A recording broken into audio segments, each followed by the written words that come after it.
I do not take reporting this story lightly, but two Indigenous men have recently died at the hands of police officers in Atlantic Canada, which is obviously sparking concern and outrage. First, on January 13th, an RCMP officer shot and killed a man from the Sipekne'katik First Nation region in Nova Scotia, along a highway north of Halifax. 5 days later, on January 18th, an RCMP officer responded to what police are calling a domestic dispute in a First Nations community in northern New Brunswick, and that man, Bronson Paul, was also shot and killed. This follows so much upset in the community after the June 4th murder of Chantal Moore, also shot and killed by police in Edmundston, New Brunswick.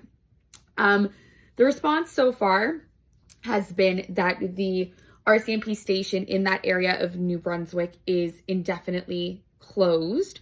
And there is now an uprising of support for an Indigenous-led policing to answer the call of what this community actually needs. In a really heart-wrenching quote, Doreen Paul, who is the aunt of Bronson Paul, expressed anger at the system because her nephew was shot in this confrontation. However, Justin Bork, who had killed 3 police officers in Moncton in 2014, was able to be detained alive and is currently still alive in prison today.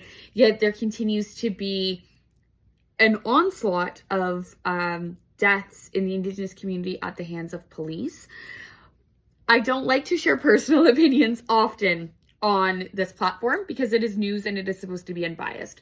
But as a Black person from the same community, sometimes I find it really frustrating when it feels like with the murder of George Floyd, we had such a moment of civil unrest for the Black community. And sometimes I feel like that amount of care and respect and concern has not rightfully been given to the Indigenous community. It was not that long after, it was in 2020 that Chantal Moore was shot, and I never felt that Canada as a whole got as up in arms as they did about the murder of George Floyd, which is very important and a devastating life loss, but an American life lost when Chantal Moore is from the province that I am from.